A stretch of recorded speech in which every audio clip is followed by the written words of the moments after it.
So I think it would be very useful for us to pause and remind ourselves and do some of our civic duty to eighth graders to help them realize what a president runs for, what a senator runs for, and on the other hand, why Judge Berrett is sitting before us today and what the job is that you're being evaluated for. So if we can back up and do a little bit of eighth grade civics, I think it would benefit us and benefit the watching country, and especially watching eighth grade civics classes. So I'd like to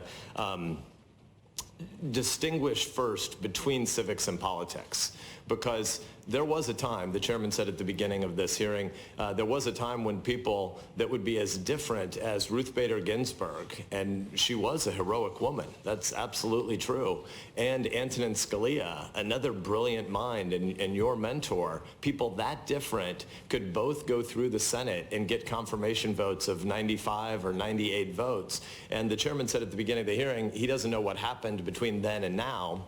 I think some of what happened between then and now is we decided to forget what civics are and allow politics to swallow everything. So if I can start, I'd like to just remind us of the distinction between civics and politics.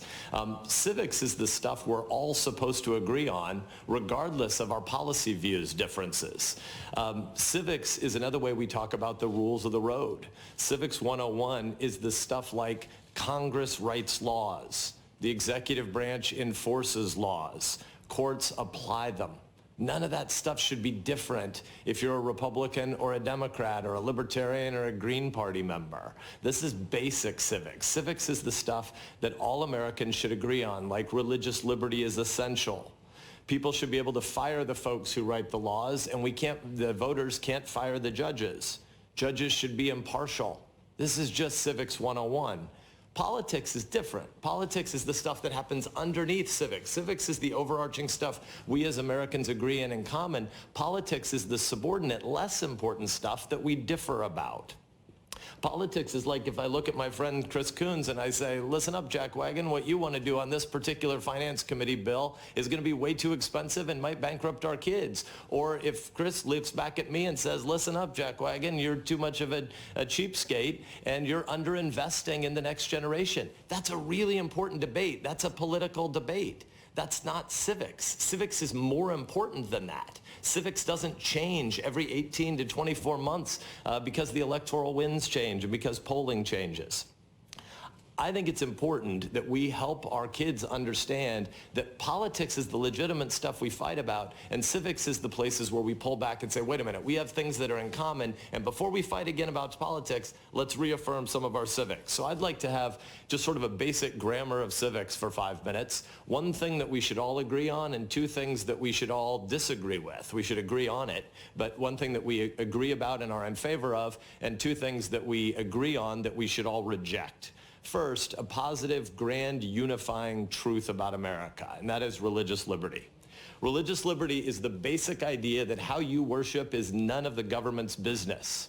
Government can wage wars, government can write parking tickets, but government cannot save souls. Government's really important. War is important. Parking tickets are important. But your soul is something that the government can't touch. So whether you worship in a mosque or a synagogue or a church, your faith or your lack of faith is none of the government's business. It's your business and your families and your neighbors and all sorts of places where people break bread together and argue, but it's not about power, it's not about force, it's not about the government. This is the fundamental American belief. Religious liberty is one of those 5 great freedoms clustered in the First Amendment. Religion, speech, press, assembly, and protest. These 5 freedoms that hang together, that are the basic pre-governmental rights, are sort of Civics 101 that we all agree on well before we ever get to anything as relatively inconsequential as tax policy. So civics should be the stuff we affirm together. And contrary to the belief of some activists, religious liberty is not an exception. You don't need the government's permission to have religious liberty. Religious liberty is the default assumption of our entire system. And because religious liberty is the fundamental 101 rule in American life, we don't have religious tests. This committee isn't in the business of deciding whether the dogma lives too loudly within someone. This committee isn't in the business of deciding which religious beliefs are good and which religious beliefs are bad and which religious beliefs are weird. And I just want to say, as somebody who's self-consciously a Christian, we got a whole bunch more really weird beliefs. Forgiveness of sins, the virgin birth, resurrection from the dead, eternal life. There are a whole bunch of really, really crazy ideas that are a lot weirder than some Catholic moms giving each other advice about parenting. And yet there are places where this committee has acted like it's the job of the committee to delve into people's religious communities. That's nuts. That's a violation of our basic civics. That's a violation of what all of us believe together. This is not a Republican idea. It is not a Democrat idea. It's a Democrat idea and a Republican idea, but more fundamentally, it's an American idea. And the good news is, whether you think your religious beliefs might be judged wacky by someone else, it's none of the business of this committee to delve into any of that in this context. Because in this committee and in this Congress and in this constitutional structure, religious liberty is the basic truth. And whatever you or I or Judge Berrett believe about God isn't any of the government's business. We can all believe in that in common. We should all reaffirm that in common. And that should be on display over the course of the next 4 days in this committee. Now, a couple of terms that all of our 8th graders should know as things we should reject in common. And again, shared rejection, not Republican versus Democrat or Democrat versus Republican, but a shared American rejection. And the first is this: judicial activism.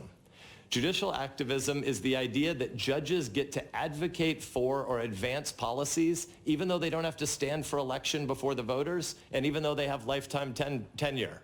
Judicial activism is the really bad idea that tries to convince the American people to view the judiciary as a block of progressive votes and conservative votes, Republican justices and Democratic justices. This is the confused idea that the Supreme Court is just another arena for politics. When politicians try to demand that judicial nominees, who are supposed to be fair and impartial, when politicians try to get judicial nominees to give their views on cases or to give their views on policies, to try to get them to pre-commit to certain outcomes in future court cases, we are politicizing the courts, and that is wrong. That is a violation of our oath to the Constitution. Likewise, when politicians refuse to give answers to the pretty basic question of whether or not they want to try to change the number of justices in the court, which is what court packing actually is, when they want to try to change the outcome of what courts do in the future by trying to change the size and composition of the court, that is a bad idea that politicizes the judiciary and reduces public trust. On the other hand, depoliticizing the court looks a lot like letting courts and judges do their jobs and the Congress do our jobs. You don't like the policies in America? Great, elect different people in the House and in the Senate and in the presidency. Fire the politicians at the next election. But voters don't have the freedom to fire the judges. Therefore, we should not view judges and we should not encourage judges or the public to view them as ultimately politicians who hide behind their robes. The antidote to judicial activism is originalism. Originalism, also known as textualism, is basically the old idea from 8th grade civics that judges don't get to make laws. Judges just apply them. An originalist comes to the court with a fundamental humility and modesty about what the job is that they're there to do. An originalist doesn't think of herself as a super legislator whose opinions will be read by angels from stone tablets in heaven. Judicial activism, on the other hand, is the bad idea that judges' black robes are just fake, and truthfully, they're wearing red or blue partisan jerseys under there. We should reject all such judges. And so today, when we have a nominee before us, we should be asking her questions that are not about trying to predetermine how certain cases will be judged. And a final term that we should be clear about, I mentioned earlier, but I think it's worth underscoring, is we should underscore what is court packing. Court packing is the idea that we should blow up our shared civics, that we should end the deliberative structure of the Senate by making it just another majoritarian body for the purposes of packing the Supreme Court. Court packing would depend on the destruction of the full debate here in the Senate, and it is a partisan suicide bombing that would end the deliberative structure of the United States Senate and make this job less interesting for all 100 of us. Not for 47 or 53, because it's hard to get to a supermajority that tries to protect the American people from 51, 49, 49, 51 swings all the time.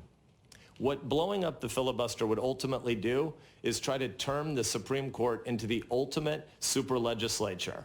Court packing is not judicial reform, as some of you who wrote the memo over the weekend got a lot of media to bite on.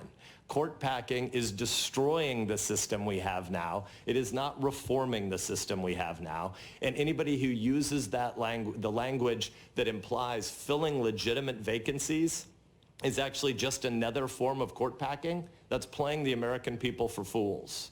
And the American people actually want a Washington, D.C. that depoliticizes more decisions, not politicizes more decisions. So, Judge, I'm glad that you're before us. I'm looking forward to hearing your opening statement later today, and I look forward to the questioning you have to endure over the next 2 or 3 days, even though you probably look forward to it a little bit less.